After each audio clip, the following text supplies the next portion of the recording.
Hey guys, so today I'm going to be going over Magnus Carlsen. Dave and Shan got Magnus as ISFP, and it's not that the best chess player in the world can't be an ISFP. It's just that that's not Magnus's actual type as far as I can tell. So they got something like FISC for Magnus.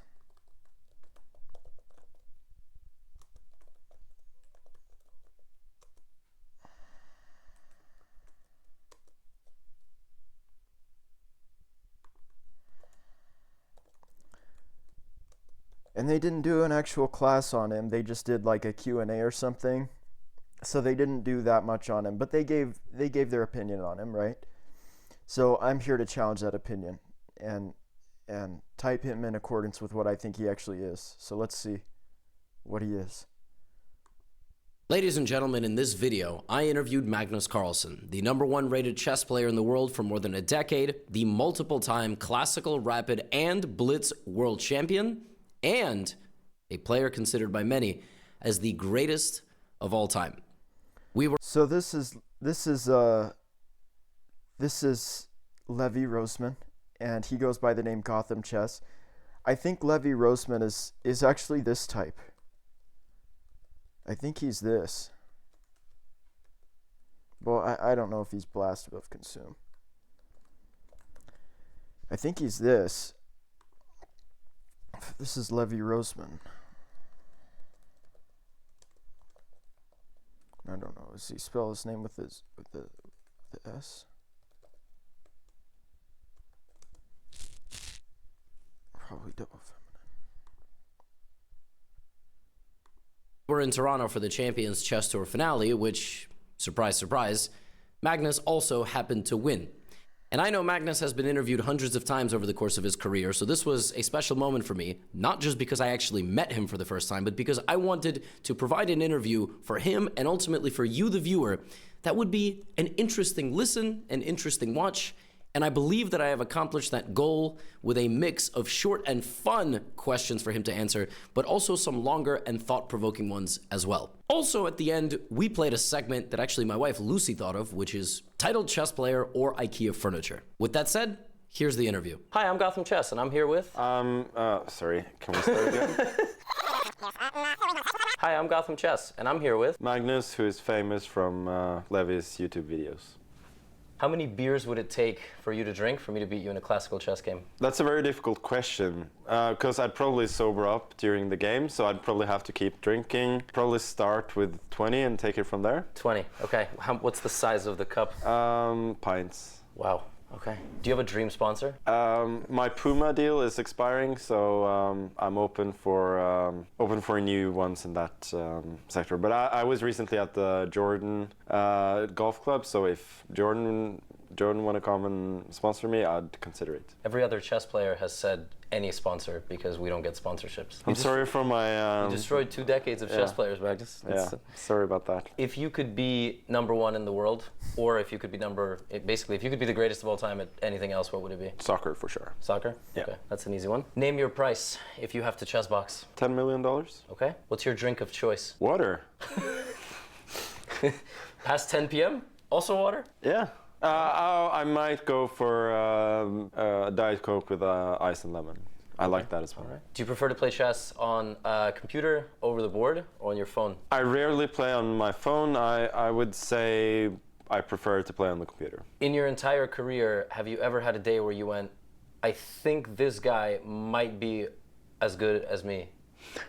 No. Well, I mean, not you know, since not the last 10 years for sure. Has it ever been this guy might be kind of close to me if I have a bad day? Yeah, I would say Fabio at his best was very close in classical for sure. My other question was going to be, who do you think is the second best chess player in the world? Yeah, I think Fabiano Caruana is the second best player. Do you remember the day you realized, oh, I might be the best chess player on the planet? That's a very good question. I remember the first time that I was ranked #1 in the world unofficially. That was in Bilbao in 2008, late 2008. I didn't particularly think that I was the best player then. I would say probably fall 2012. I was absolutely certain that I was the best player. But I did think back in 2010 that I would have beaten either player, Topalov or Anand in a World Championship match. In retrospect, I'm not so sure. 2010 would probably be the time that I thought, yeah, I'm the best player, but I wasn't sure till 2012. Hey, it's me again. I know interrupting an interview is slightly unconventional, but I wanted to explain Magnus's answer in greater detail so you understand all the context. Well, the first thing Magnus says is 2008 in Bilbao. That is a chess tournament that he played in Spain in September of 2008. And in that tournament, Magnus actually unofficially became the #1 ranked player in the world for a couple of days. That's because in 2008, the official rating lists were published every 3 months. Look, July and then October. So you could play chess for 3 months and the official rankings would never come out, but the players would shuffle all up and down against each other. And he said that when he played that tournament in Bilbao against some of those best players in the world, like Aronian, Rajabov, Anand, Ivanchuk, just to name a few, he didn't quite yet feel like he was #1 in the world, but he broke through for a second. In fact, in a New York Times article that was published the day before that tournament started, Magnus literally said that he thinks Anand is a much better player than him. I found that fascinating. Now, fast forward to 2010, Magnus said that he thought he could have beaten either player in a World Championship match, Topalov or Anand. Yes, he said in retrospect he's not so sure, but Magnus actually turned down the candidates tournament in 2010 and 2011, which is maybe not something that we all know. He declined to participate in the candidate cycle for the World Championship actually multiple times in his career until 2012, because the very next year Magnus played in the candidates, ultimately won it, and then went on to defeat Vishy Anand in 2013. So it's interesting that by 2012, Magnus was certain that he was the best player in the world. In 2010, he figured he could probably beat either player playing for the throne, but in 2008 was technically when he first broke through, and he was only 17 years old. Anyway, let's get back to the interview. I remember where I was the day that you played the final round in the candidates. I don't remember much from 10 years ago. Okay, 2012, right? 2013 was the candidates. I don't remember much from 10 years ago. I remember I traveled that day on the New York City subway to meet my friend to go to the park and play handball, and we were watching your game. How stressful was that day? I would say I was almost too exhausted to be stressed. The day after my game with Rajabov was the first day in several days that I actually slept fine, but I just woke up and had no nervous or any kind of energy. So in retrospect, I probably should have forced a draw in that game. But yeah, I also almost didn't have time to be stressed about the outcome or anything, because I thought after I lost, I thought it was over. And then I briefly checked the position from Ivanchuk Kramnik, and Ivanchuk was winning. So it only lasted like a minute or so that I was down about the results. So no, complete exhaustion, yes. Stressed, not necessarily. At those high stakes events like World Championship or that candidates, how many hours on average do you get to sleep a night? Normally I sleep well. Okay. Especially if things are going well, of course, but normally I do sleep quite well. In the World Championship, I'll get solid 7-8 hours every night. With no melatonin, no chamomile, just hit the... Yeah. I don't know. That seems pretty impressive. I mean, we hear LeBron James spends millions a year on his body. Do you feel like you need to do the same in chess? Diet, chef? There's some rumors, or I don't know if you confirmed it in some interviews, like you bring...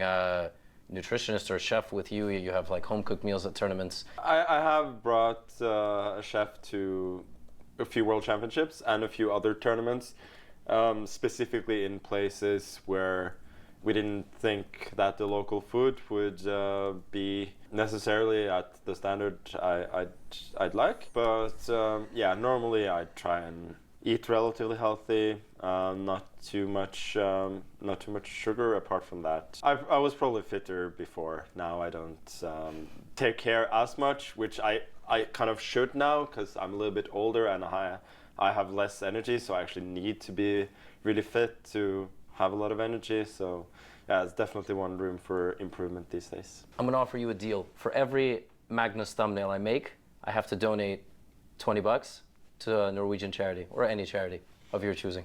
No, no. That's okay. I'm a bit of a narcissist anyway, so I enjoy it. Okay.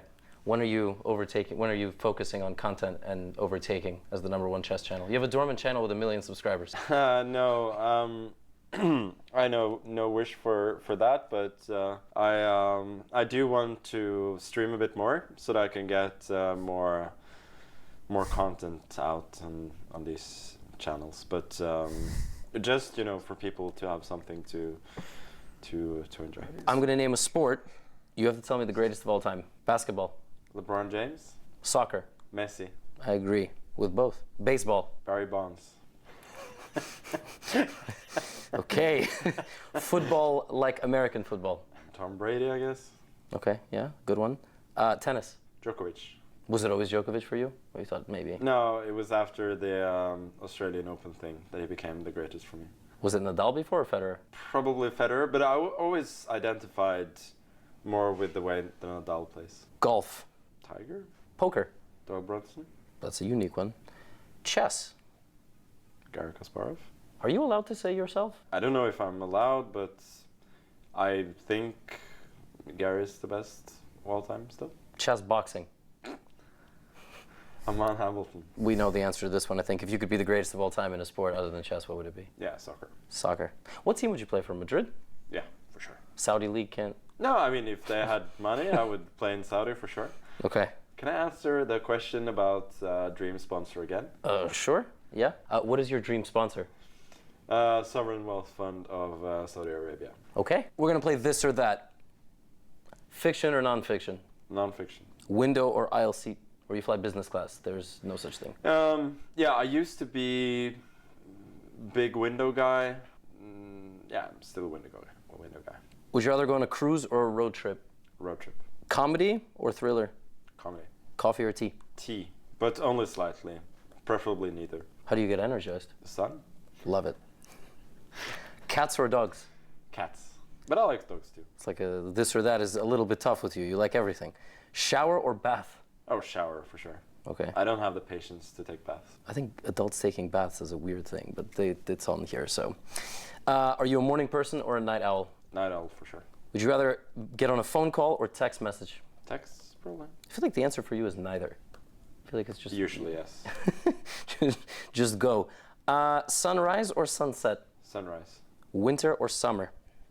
Summer. Okay, I don't know. Maybe you're from Norway. I'm gonna throw one in here. Sauna or ice bath? Both. Okay. Well, That's what you do in Norway. That you go in the sauna and then you take an ice bath, and then you go back in the sauna, and you do that a few times. It's really nice. Best city in Norway? Oslo. We're gonna play title chess player or IKEA furniture. I asked you how you think you're gonna do. You seem confident. I was at first, but now I'm a little less sure. I'll start with the first one. Profumo. You see, now I'm already unsure. Profumo doesn't sound... I mean, most of the IKEA names are Scandinavian. Profumo... But I haven't heard about Profumo chess player. I'm gonna say IKEA furniture, but I'm not sure. Chess player. Oh boy. Go with your gut. Keep in mind, I found some pretty obscure chess players because I had to make sure you didn't know them. He's an Italian, 2270. I'm gonna give you the tricky one first. Söderström. Söderström. I mean, I definitely heard Söderström as... I'm gonna say that's a chess player. Yes. Swedish, which is why it's... Yeah, I mean, it's obviously Swedish. You can hear from the name that it's Swedish, but... Really? Söder means like south. Ah. So, it's written a bit differently in Danish and Norwegian. Ostano. I think that's furniture. You are correct. You are, I think, the first one to guess that fast. Fabi needed to know if there were dots on the O, which kind of gave it away. Like the Swedish O and 2 dots. Yes, 2 out of 3. Vesken. Vesken? How do you spell it? Vesken. Vesken? I mean, that's like... Veske is purse in Norwegian. So I'm gonna say furniture.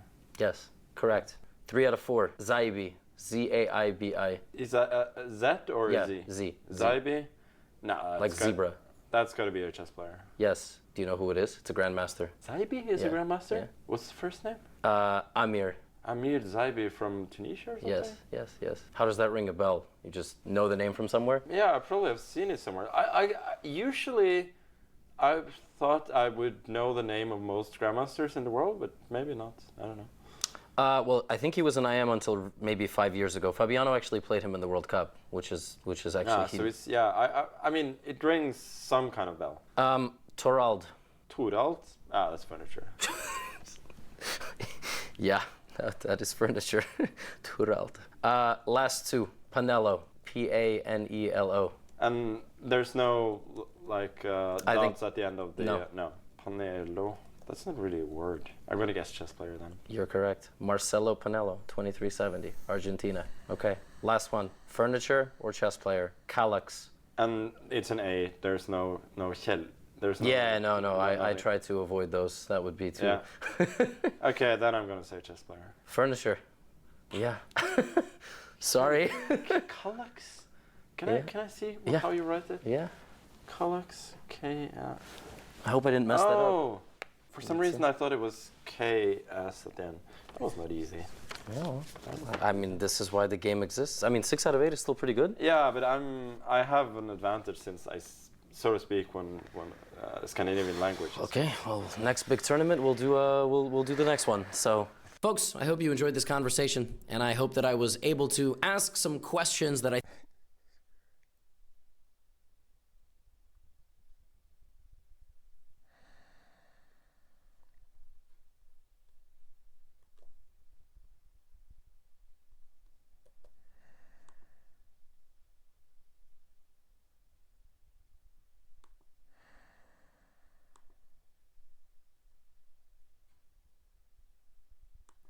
Seen TI.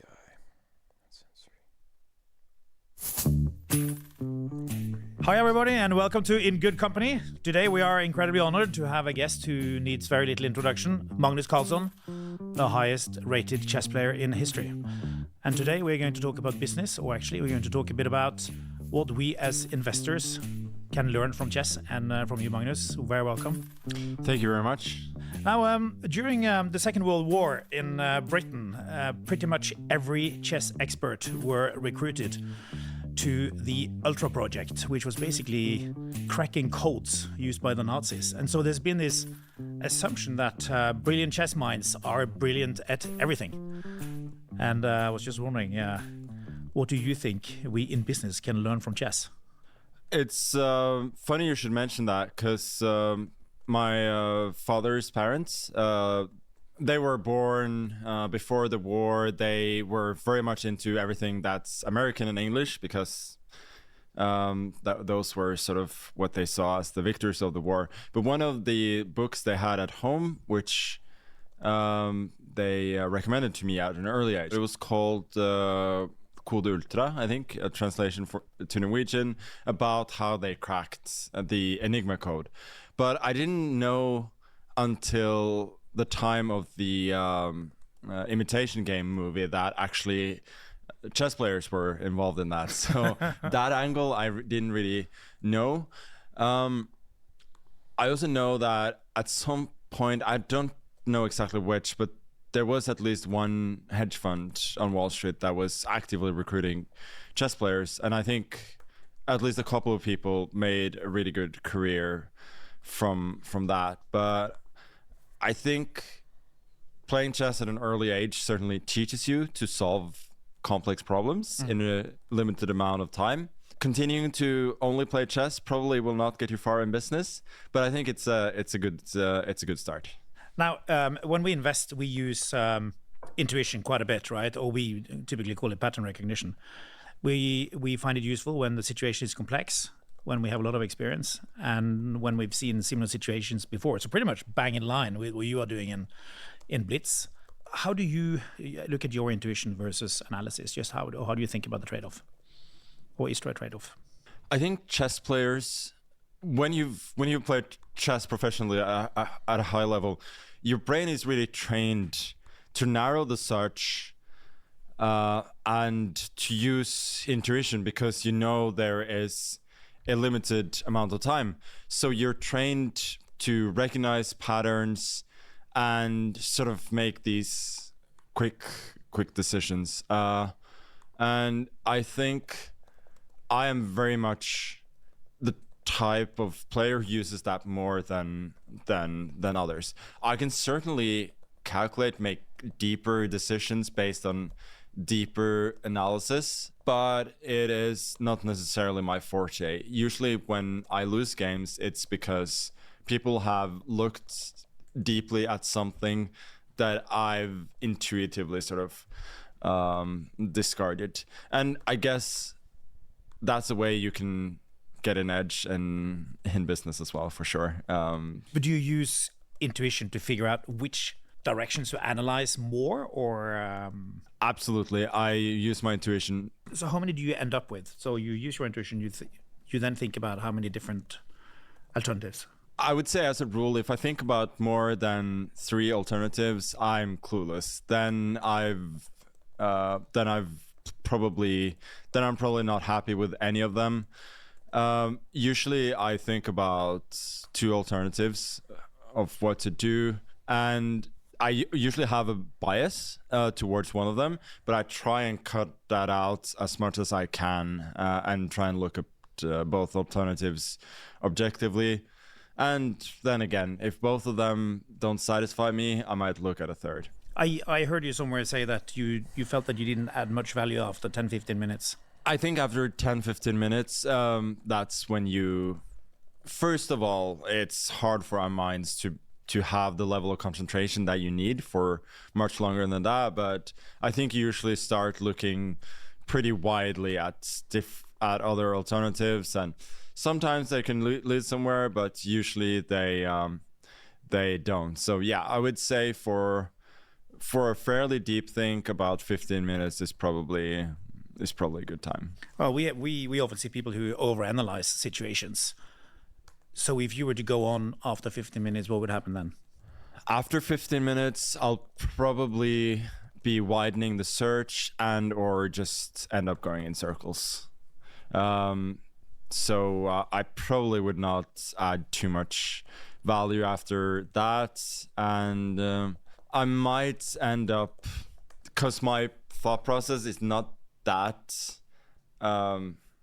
it's a bit chaotic, so I might end up playing a move that I was considering earlier, and then I forgot why it was not good, because it was 20 minutes ago and my brain had just processed a lot of information since that time, so I've forgotten a crucial detail. A lot of things can go wrong if you think for too long, that's for sure. Well, what we see often in investing is that if you spend too much time on it, you become more certain, but the decision doesn't improve. I think that's a very good way to put it, actually. And that's true that often, if I'm not a perfectionist in chess, I am a practical player. I wanna get as good as a result as possible, and I know that I have limited time. But you see a lot of perfectionists. They think for 45 minutes and they end up making an obvious move that they certainly considered from the get-go. So I think there's certainly something in that. I'm just slightly puzzled that, I mean, you are the number one player in the world, and you've already characterized your thinking as chaotic, and you're not a perfectionist. So how do you tally this? So I want to learn, and I want to get as good at chess as possible. So, I mean, saying I'm not a perfectionist is slightly inaccurate, but it is in the sense that I will not sort of widen my search in order to make sure that I don't miss anything from the get-go, or at least I will rarely do that, because I know it's not an effective usage of my time. I think for everything in life, if we had unlimited time to make decisions, we would make them quite differently. But there's always this element of, I have to make a decision at some point. Now, in investing, it's about long-term strategy and so on. How long term can you be? How far ahead do you think? So when you start out, how many moves have you thought about? Openings, you usually have something prepared, but after that you have a general idea of what plans you want to use, what pawn structures are good, what pieces would be good in those structures. So with these patterns, you can plan quite far ahead in terms of what do you want to achieve and where you eventually think you might win the game. So you always look far ahead, but then you also have an opponent who constantly tries to ruin your plans. So you have all the time, you have both things in mind, short-term and long-term planning. When do you find chess easy and when do you find it hard? I find chess easy when I can sort of play with flow. When the first thought that comes into my head is usually the right one, then that's when it's easy. When I'm on the front foot, when I'm not reacting to what my opponent is doing, that's really really important. Like a very sure sign of bad form is that you see your opponent's threats sort of before you see your own response, because they should sort of come at the same time. But yeah, chess is just easy when I can play with intuition. That's a simple answer. Now in chess you have perfect information. What do you think would have happened if you didn't have perfect information, like in business? So chess is unique in the sense that you have perfect information, but it's still very difficult. So I sort of think about it in the way that we are well informed. We all sort of have the same tools, but it's about how you use those tools and the information that you have. So yes, we do have perfect information, but I don't see it that way, because you still cannot calculate every possibility. But you also play poker a bit. I played a bit of poker for sure. Yeah. Where there is an element of chance. Yeah, that's annoying part. That's the annoying part of playing poker. I think that games like poker are different, are interesting in a different sense. But what I feel is that the best players now, they play in a different way. So they play in a less exploitative style. So they sort of treat the game as if everybody has the same information, rather than they try and sort of create their game against as something that doesn't really depend on their opponents. So in the end, like the gameplay is not that different, I would say. Moving on to risk. So when do you decide to play conservatively and when do you play more risky? My level of aggressiveness, risk-taking in a game depends a lot on the tournament situation, but also on my opponents. Against more passive opponents, people who play solidly, who are risk-averse, I will naturally take more risks, and vice versa. If I know I'm playing a very aggressive opponent, I might take a more cautious approach. Why?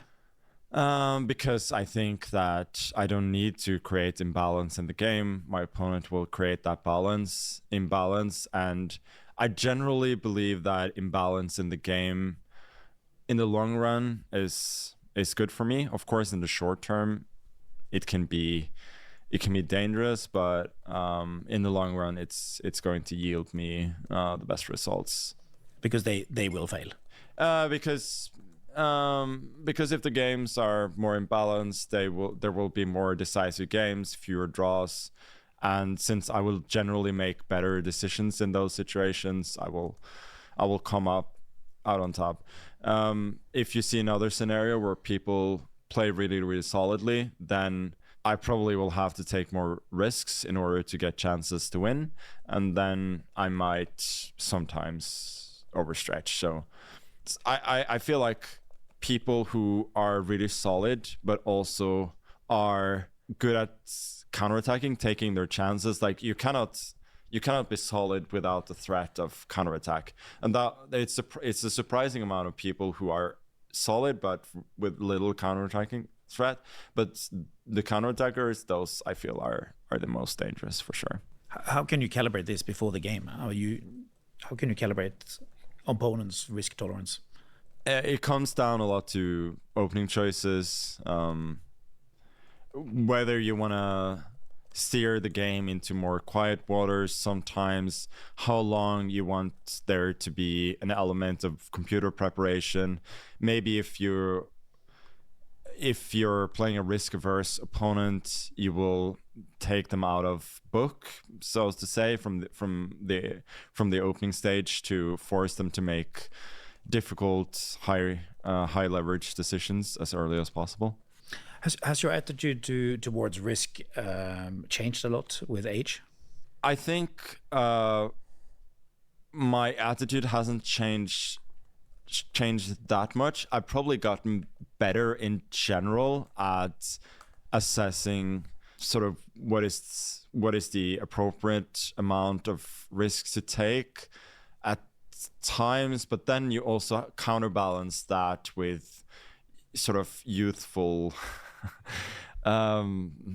spirit, which makes it take a bit more risks. And I think it's sort of ended up more or less in the same way. I'm certainly more conscious of these things now. I try and balance them more, but I think I end up in more or less the same spot.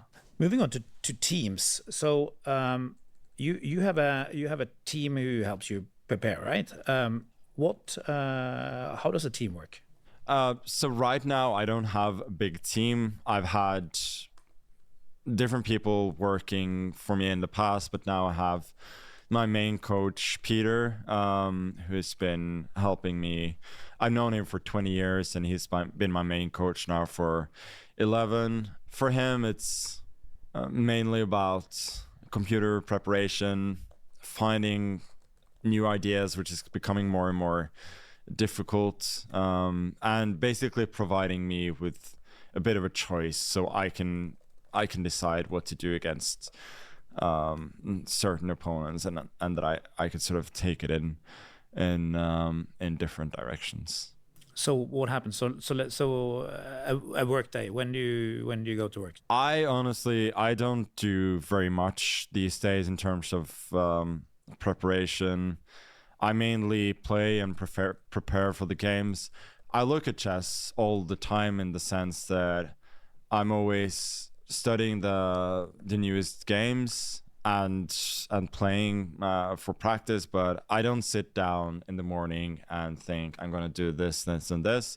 That's sort of what my coach does, that he works on something new every day. Does he find that out himself, or you steer him?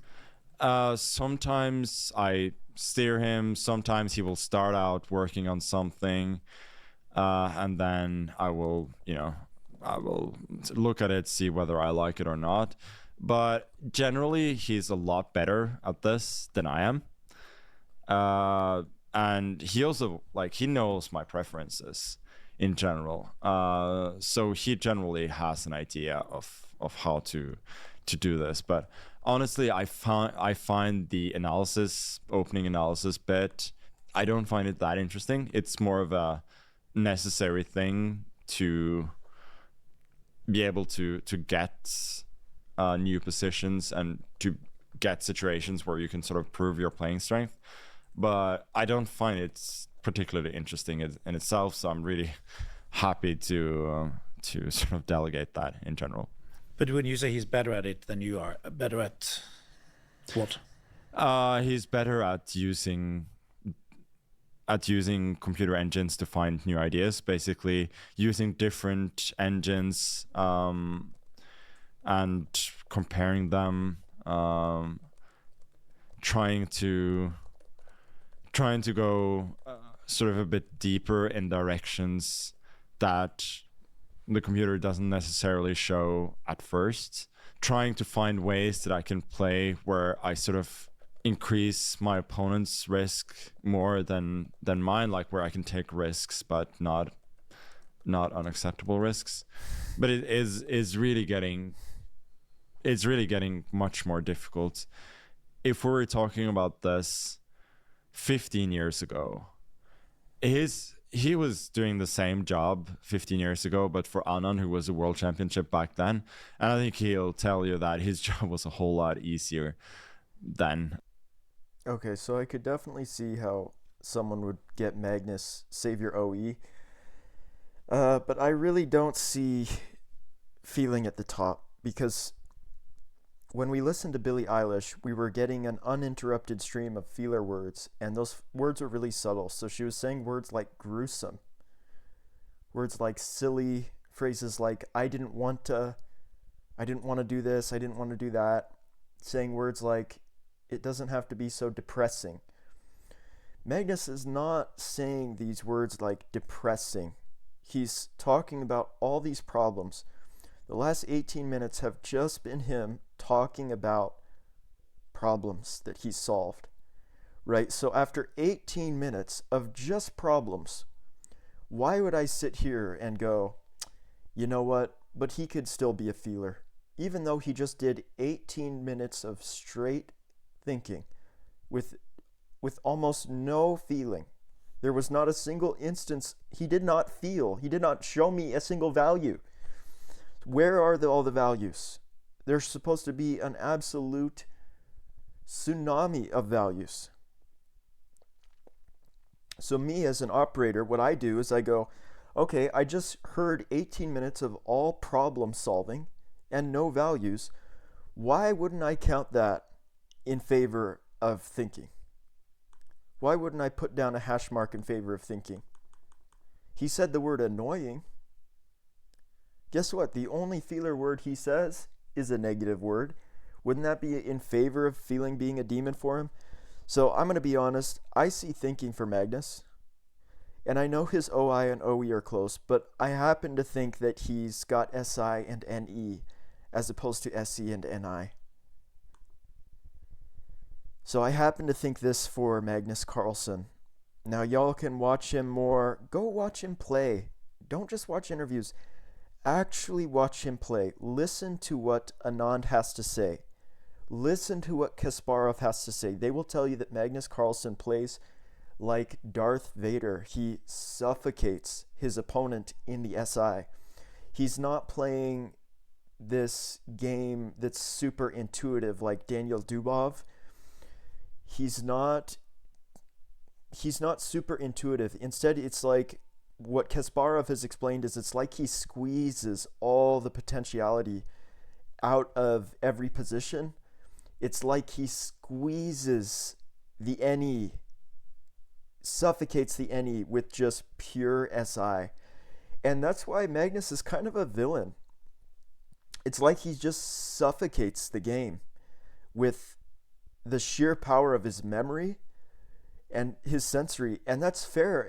But then what's interesting with Magnus is once you get into deep water with him, and if you're to make a boxing analogy, once you get into the 6th round and it starts to become more about intuition, a lot of guys start to crumple because then they get into his intuition, they realize, oh, great, this guy's intuition, his OE, both of those are insanely strong too.